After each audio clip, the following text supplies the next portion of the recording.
दोस्तों, आपका हमारे YouTube चैनल खेती बाड़ी ज्ञान में स्वागत है। आज हम बात करेंगे रबी की प्रमुख फसल सरसों के बारे में। चलिए शुरू करते हैं। सरसों की फसल के लिए दोमट व हल्की दोमट मिट्टी सबसे अधिक उपयुक्त रहती है। अब हम बात करेंगे खेत की तैयारी के बारे में। अगर आपने खेत को सरसों के लिए पहले से ही खाली छोड़ रखा है, यानी कि खरीफ के समय में आपने कोई फसल नहीं उगाई है, तो आप खेत को मार्च के महीने में गहरी जुताई करके छोड़ दें। और वर्षा ऋतु के बाद में जब आपके खेत में खरपतवार उग जाएं, तो खरपतवारों को बीज बनने से पहले ज़मीन में दबा दें, जिससे खरपतवार भी नष्ट होंगे और ज़मीन के अंदर ऑर्गेनिक मैटर बढ़ेगा और मृदा है वो उपजाऊ होगी। इसके बाद में हम सितंबर के दूसरे सप्ताह के बाद खेत में सिंचाई करेंगे। और जब ज़मीन में बत्तर आ जाए, यानी कि ज़मीन जुताई के लायक हो जाए, तो हम ज़मीन को सही समय पर जोतेंगे। न तो मृदा के अंदर ज़्यादा नमी रहनी चाहिए और न ही मृदा ज़्यादा सूखी रहनी चाहिए।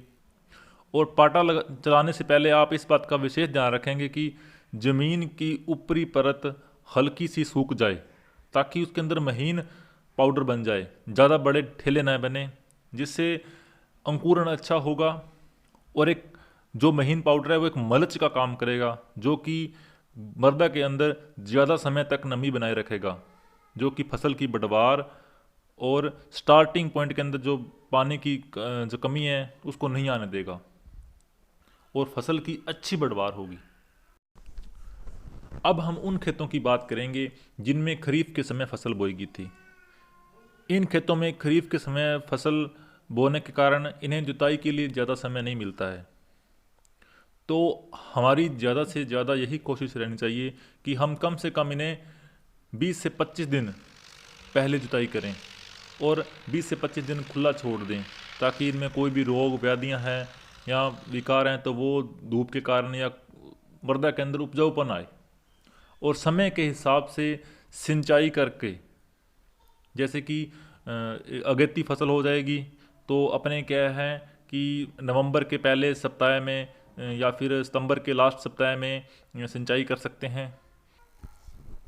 और लगभग 10 दिनों में ज़मीन जुताई के लायक हो जाएगी, तो हम इसे 2 बार जुताई करेंगे और खुला छोड़ देंगे। जुताई शाम के समय करेंगे और सुबह के समय उसके अंदर पाटा चला देंगे।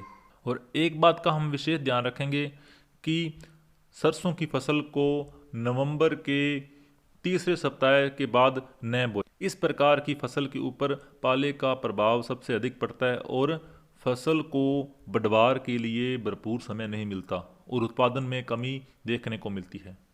अब हम बात करेंगे बरानी क्षेत्रों के बारे में, क्योंकि बरानी क्षेत्रों में सिंचाई के साधनों का अभाव होता है और वहाँ पर खेती वर्षा आधारित होती है।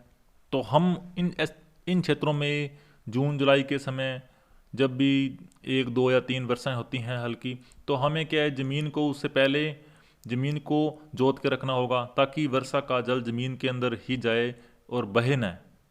और उसके बाद में हमें सितंबर से अक्टूबर में जब रात में हल्की ओस पड़ने लगे या कोई एक आधी हल्की बारिश हो, तो रात को जुताई करके खेत को खुला छोड़ दें और सुबह जल्दी 7 8 बजे तक खेत में पाटा चला दें और उसके अंदर बुआई कर दें में। इसके बाद में हम बात करेंगे मिट्टी उपचार के बारे में, क्योंकि खेत के अंदर विभिन्न प्रकार की फसलें उगाते हैं तो विभिन्न प्रकार के रोग, कीड़े, दीमक आदि का प्रकोप होता है। तो हमें मिट्टी को उपचारित कैसे करना है। मिट्टी में पाए जाने वाले कीड़े व दीमक की रोकथाम के लिए मिथाइल पैराथियोन 2% या क्नोलफॉस 1.5% 25 किलोग्राम प्रति हेक्टर की दर से अंतिम जुताई पर भूमि में मिला दें। और अगर आपके फंगस वगैरह का कोई दिक्कत है खेत के अंदर, तो आप खेत के अंदर ट्राइकोडर्मा भी मिलाएं। अब हम बात करेंगे सरसों के बीज के बारे में, जो कि एक प्रमुख भाग है। अगर हमने खेत के हिसाब से और समय के अनुसार सही किस्म का चुनाव नहीं किया, तो उत्पादन में कमी देखी जा सकती है। जिन किस्मों को पकने में अधिक समय लगता है उन्हें अगेती फसल के रूप में बोना चाहिए, और जिन किस्मों को पकने में कम समय लगता है उन्हें पछेती के रूप में बोना चाहिए। लगभग कई किस्में ऐसी होती हैं जिन्हें अगेती और पछेती दोनों में बो सकते हैं, लेकिन कई किस्में ऐसी होती हैं जिन्हें अगेती में बो सकते हैं और कई ऐसी होती हैं जिन्हें पछेती में ही बो सकते हैं। इस बात का हम विशेष ध्यान रखेंगे। और कभी भी किस्म का चुनाव किसी किसान को देख कर न करें, क्योंकि हो सकता है कि किसी किसान की ज़मीन ज़्यादा उन्नतशील हो, और हो सकता है कि आपकी ज़मीन बालू हो, उस किसान की ज़मीन क्ले हो। तो हमें क्या है कि अपने खेत के अनुसार, ज़मीन के अनुसार ही किस्म का चुनाव करना चाहिए। अब हम बात करेंगे सरसों की किस्मों के बारे में। अगेती किस्में हैं बायर 5210, पाइनर 4546, बायर 5222, श्री राम 1666। और पछेती किस्में हैं एडवंटा 414, बायर 5222, श्री राम 1666 और RH 30, बायो 902। ये पछेती किस्में हैं। और इसके बाद में हम बात करेंगे बरानी खेत के लिए किस्मों की। RH 30 और वरुणा सबसे उपयुक्त किस्में हैं बरानी क्षेत्र के लिए। दोस्तों, अब हम बात करेंगे सरसों की कुछ प्रमुख किस्मों के बारे में। एक नंबर है राशि 1604। इसकी हाइट है वो मध्यम होती है और फलियां ज़्यादा बनती हैं, और यह जो तना गलन रोग है सरसों के अंदर, उसके लिए रोग प्रतिरोधक है। इसे अगेती फसल के रूप में भी बोया जा सकता है, और यह भारी मृदाओं में और हल्की दोमट मृदाओं में अच्छा रिजल्ट देती है। 2 नंबर बात करेंगे हम अडवंटा 414। यह भी मध्यम अवधि में पकने वाली किस्म है, और इसका उत्पादन भी अच्छा होता है, और किसान इसे काफ़ी ज़्यादा पसंद कर रहे हैं। और पायनियर 45S40, यह भी एक काफ़ी अच्छी किस्म है।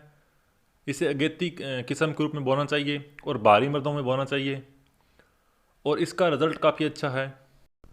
बायर प्रो एग्रो 5222, यह एक काफ़ी अच्छी किस्म है। इसे अगेती और पछेती दोनों फसलों के रूप में बोया जा सकता है। यह 125 से 130 दिन में पक के तैयार हो जाती है। इसकी मुख्य विशेषता इसमें 40 से 42% तेल की मात्रा होती है। इसके बाद हम बात करेंगे बायर की ही प्रो एग्रो 5210 के बारे में। यह भी एक काफ़ी अच्छी किस्म है। यह मध्यम अवधि में पकने वाली किस्म है, और 130 से 135 दिन में पक के तैयार हो जाती है, यानी कि 5222 से थोड़ा ज़्यादा टाइम लेती है। और इसके दानों का रंग भी 5222 की तरह गहरा भूरा होता है, और यह किस्म सफ़ेद रोली के प्रति रोगरोधी क्षमता रखती है। हम वरुणा यानी कि T59 भी इसे बोलते हैं। यह किस्म मध्यम कद के पौधों वाली होती है, और इस किस्म के पौधे की शाखाएं फैली होती हैं। असिंचित यानी कि बरानी अवस्था में इसकी उपज 8 से 10 क्विंटल प्रति हेक्टर तक रहती है। सिंचित अवस्था में 16 से 20 क्विंटल प्रति हेक्टर इसकी उपज होती है। तो यह बरानी क्षेत्र के लिए सबसे उपयुक्त किस्म है। अब हम बात करेंगे सरसों के बीज दर और बुआई के बारे में। सरसों के 1 हेक्टर क्षेत्र में बुआई के लिए हमें शुष्क क्षेत्रों में, जिन क्षेत्रों में थोड़ी नमी की कमी होती है, थोड़ी टेम्परेचर ज़्यादा होता है, वहाँ पे 4 से 5 किलोग्राम बीज डालेंगे प्रति हेक्टर। और जिन क्षेत्रों में सिंचाई की पूर्ण व्यवस्था है और नमी की कमी नहीं है, वहाँ हम पर हेक्टर 2.5 किलोग्राम और पर बीघा 400 से 500 ग्राम बीज डालेंगे। और बरानी क्षेत्रों में इस बात का विशेष ध्यान रखेंगे कि हम बीज की मात्रा ज़्यादा रखेंगे और पौधों की संख्या कम रखेंगे, यानी कि बरानी क्षेत्रों में बीज का उगाव कम होता है, तो हमें बीज ज़्यादा रख डालना पड़ेगा। और अगर उगाव ज़्यादा हो जाए तो हमें निराई गुड़ाई के समय पौधों की संख्या कम कर देनी चाहिए। अब हम बात करेंगे सरसों की बुआई के लिए कतार से कतार की दूरी 30 से 45 सेंटीमीटर रखें, और यह किस्म के अनुसार रखें। और पौधे से पौधे की दूरी 10 से 12 सेंटीमीटर रखें, और कई किस्मों में 15 सेंटीमीटर भी रखते हैं।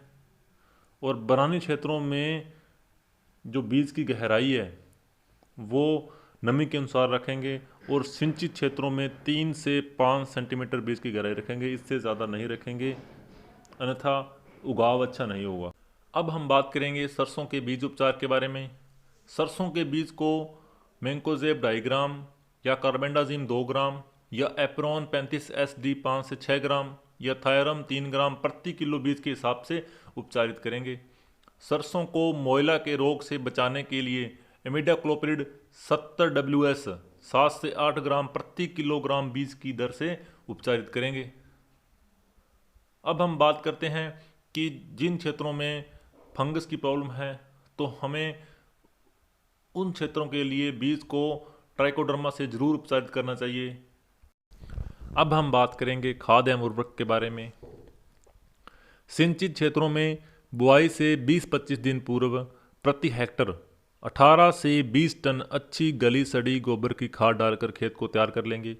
और बरानी क्षेत्रों में हम इस बात का विशेष ध्यान रखेंगे कि खाद की मात्रा 16 से 18 टन रखेंगे और खाद को ढेरियों के रूप में पड़ा रहने देंगे और 1-2 वर्षा होने के बाद में उसे खेत में फैलाकर जुताई करके अच्छी तरह से मिला देंगे। अब हम बात करेंगे उर्वरकों के बारे में। सरसों की सिंचित फसल के लिए 60 किलोग्राम नत्रजन, 30 से 40 किलोग्राम फास्फोरस। अगर हम उर्वरक DAP के रूप में दे रहे हैं तो हमें इसके साथ साथ 250 किलोग्राम जिप्सम, 40 किलोग्राम सल्फर जरूर डालने चाहिए। और अगर हम फास्फोरस सिंगल सुपर फास्फेट के रूप में दे रहे हैं तो हमें 80 किलोग्राम जिप्सम प्रति हेक्टर बुआई के साथ जरूर डालनी चाहिए। बुआई के समय नत्रजन की आधी मात्रा व फास्फोरस की पूरी मात्रा उर्वरक कर दें। बकाया नत्रजन की आधी मात्रा प्रथम सिंचाई के साथ दें। और अगर आप 25 किलो जिंक सल्फेट और 120 ग्राम ह्यूमिक एसिड बुआई के समय देते हैं तो उत्पादन में वृद्धि होने की संभावना रहेगी। फूल बनते समय 500 ppm थायोयूरिया अथवा 0.1% गंधक के तेजाब को 20 दिन के अंतराल पर 2 बार जरूर छिड़कें, जिससे फसल के उत्पादन में वृद्धि होगी। अब हम बात करेंगे सिंचाई के बारे में। पानी देने का समय या कितना पानी देना है। सरसों के अंदर लगभग 2 या 3 सिंचाइयाँ पर्याप्त होती हैं। और प्रथम सिंचाई करेंगे फूल आते समय, लगभग 30 से 35 दिन की अवस्था है। इसके बाद दूसरी सिंचाई हम आवश्यकता अनुसार करेंगे कि अगर खेत में बारिश वगैरह आई है तो थोड़ा आगे पीछे हो सकता है, लगभग 50 दिन के समय बुआई से। और तीसरी सिंचाई भी हम आवश्यकता अनुसार करेंगे, अगर बारिश वगैरह है या नमी की कमी नहीं है तो हम आगे पीछे कर सकते हैं, लगभग 75 से 80 दिन।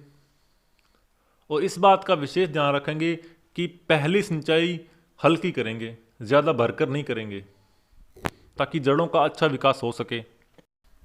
अब हम बात करेंगे खरपतवार प्रबंधन एवं निराई गुड़ाई के बारे में। बुआई के 20-25 दिन बाद निराई गुड़ाई करें। पौधों की संख्या अधिक होने पर प्रथम सिंचाई के बाद हैरों चलाएं, क्योंकि पौधों की संख्या अधिक होगी तो तने की मोटाई कम रह जाएगी और उत्पादन में भारी नुकसान होगा। सरसों की फसल में प्याजी की रोकथाम के लिए प्रति हेक्टर 1 किलोग्राम फ्लूक्लोरीन का छिड़काव बुआई से पहले करें। खरपतवार प्रबंधन हेतु सरसों की बुआई के बाद तथा फसल उगने से पहले आइसोप्रोटेरॉन 0.5 किलोग्राम सक्रिय तत्व प्रति हेक्टर की दर से डालें। अब हम बात करेंगे कीट एवं रोगों के बारे में। सबसे पहले बारी आती है आरा मक्खी की। यह कीट सरसों की फसल में क्या है, अंकुरण के 5 से 10 दिन बाद सबसे अधिक नुकसान पहुंचाता है। इसकी रोकथाम के लिए मिथाइल पैराथियन 2% या मेलाथियन 5% चूर्ण 20 से 25 किलोग्राम प्रति हेक्टर की दर से प्रातःकाल बुरकेंगे। इसके बाद में बारी आती है एफिड की। यह सरसों का एक महत्वपूर्ण कीट है। यह सरसों की फसल को बहुत ज़्यादा हानि पहुंचाता है। इसकी रोकथाम हेतु मेलाथियन 5% या मिथाइल पैराथियन 2% चूर्ण प्रति किलोग्राम प्रति हेक्टर के हिसाब से बुरकें। अथवा मोनोक्रोटोफास 1000 मिलीलीटर प्रति हेक्टर की दर से पानी में मिलाकर छिड़काव करें। यदि आवश्यकता हो तो इस छिड़काव को 15 दिन बाद दोहराएं। अब हम बात करेंगे सफ़ेद रोली के बारे में। यह सरसों में लगने वाला महत्वपूर्ण रोग है। इसकी रोकथाम के लिए लक्षण दिखाई देते ही मैंकोजेब या जाइनेब पानी में मिलाकर छिड़काव करें, और या फिर ट्राइकोडर्मा डिफ्यूज्ड 5 मिलीलीटर प्रति लीटर पानी में घोल बनाकर छिड़काव करें। आवश्यकता अनुसार इसे दोहराएं। अब हम बात करेंगे छाछा के बारे में। इस रोग के लक्षण दिखाई देते ही 20 किलो गंधक का चूर्ण प्रति हेक्टर बुरकें या 2.5 किलोग्राम घुलनशील गंधक अथवा 750 मिलीलीटर डाइनोकैप यानी कि कैराथेन 30 ईसी प्रति हेक्टर पानी में मिलाकर छिड़कें। अब हम बात करेंगे तना गलन रोग के बारे में। इस रोग का मुख्य लक्षण तने के ऊपर लंबे धब्बे बन जाते हैं, जिनके ऊपर कवक जाल रुई के तरह फैल जाता है। बाद में रोग के लक्षण के कारण पौधा मुरझाने लगता है और अंत में क्या है, तना फट जाता है। रोग ग्रसित पौधा है उसमें क्या है, काली काली गोल आकृति संरचनाएं बन जाती हैं। इसकी रोकथाम के लिए बुआई के 65 दिन बाद कार्बेंडाजिम 1 ग्राम प्रति लीटर पानी में घोल बनाकर छिड़काव करें, या 100 ग्राम प्रति हेक्टर थायोमिथेक्सोम 25 WG पानी में घोल बनाकर छिड़काव करें। भूमि उपचार के लिए ट्राइकोडर्मा 4 किलोग्राम प्रति हेक्टर व बीजोपचार के लिए कार्बेंडाजिम 2 ग्राम प्रति किलोग्राम बीज की दर से उपचारित करें। और इस रोग से बचने के लिए राशि की 1604 किस्म बोएं, जो कि इस रोग के लिए रोगरोधी है। अब हम बात करेंगे पाले के बारे में। पाला एक बहुत बड़ा फैक्टर है सरसों के अंदर। सरसों की पछेती फसलों के अंदर इसका ज़्यादा प्रभाव रहता है, अगेती फसलों में थोड़ा कम रहता है, और बाकी पाला कब पड़ रहा है इस चीज़ का भी महत्व रहता है। सरसों को पाले से बचाने के उपाय, तो इसके लिए हमें पहले ही प्रबंध करके रखना होगा। या तो आपको मेड़ के ऊपर घास की ढेरियाँ बना के रखनी होगी कि जब भी संभावना हो पाले की तो हम उसे धुआं करके पाले से बच सकें। या फिर अगर आपके पास पानी उपलब्ध है तो आप सिंचाई कर दें, और अगर आपके पास दोनों ही उपलब्ध नहीं है तो आपको 0.1% गंधक के तेज़ाब का छिड़काव करना होगा, यानी कि 1 लीटर तेज़ाब 1000 लीटर पानी में मिलाकर 1 हेक्टर में स्प्रे करेंगे आप। अब हम बात करेंगे फसल की कटाई के बारे में। जैसे कि हमने फसल को पाला पोसा और बड़ा किया, अब उसकी कटाई करनी है, तो अगर हम कटाई में कोई ना कोई गलती करेंगे तो हमें वैसा रिजल्ट नहीं मिलेगा जैसा हम चाहते हैं। सरसों की फसल की कटाई फरवरी के लास्ट से लेकर मार्च तक कर ली जाती है। जब पत्ते सूखने लगें, झड़ने लगें या फलियां पीली पड़ने लगें तो फसल की कटाई कर लेनी चाहिए। कटाई में अगर आप देरी करोगे तो फलियां चटकने लगेंगी, और जिससे दाने बिखर जाएंगे खेत में और उपज में भारी नुकसान होगा। किसान भाइयों, मैं क्षमा चाहता हूं कि मैंने वीडियो बनाने में काफ़ी देरी कर दी। मैं किन्हीं कामों के अंदर बिजी था तो मुझे समय नहीं मिला, और मेरी कोशिश रहेगी कि अगली आने वाली वीडियो गेहूं पे, चने पे और भी फसलों पे या रोगों पे या और भी प्रॉब्लम्स है किस खेतों के अंदर, तो हम जल्दी ही वीडियो तैयार करेंगे। और आप सभी से यही निवेदन है कि आप अपने इस YouTube चैनल खेती-बाड़ी ज्ञान को ज़्यादा से ज़्यादा सब्सक्राइब करें, शेयर करें, वीडियो को एकदम पूरा देखें ताकि आपको कोई अधूरी जानकारी ना मिले। और कोई भी समस्या हो तो हमें फ़ोन या मेल करें, हम आपकी समस्या का समाधान ज़रूर करेंगे। जय जवान जय किसान।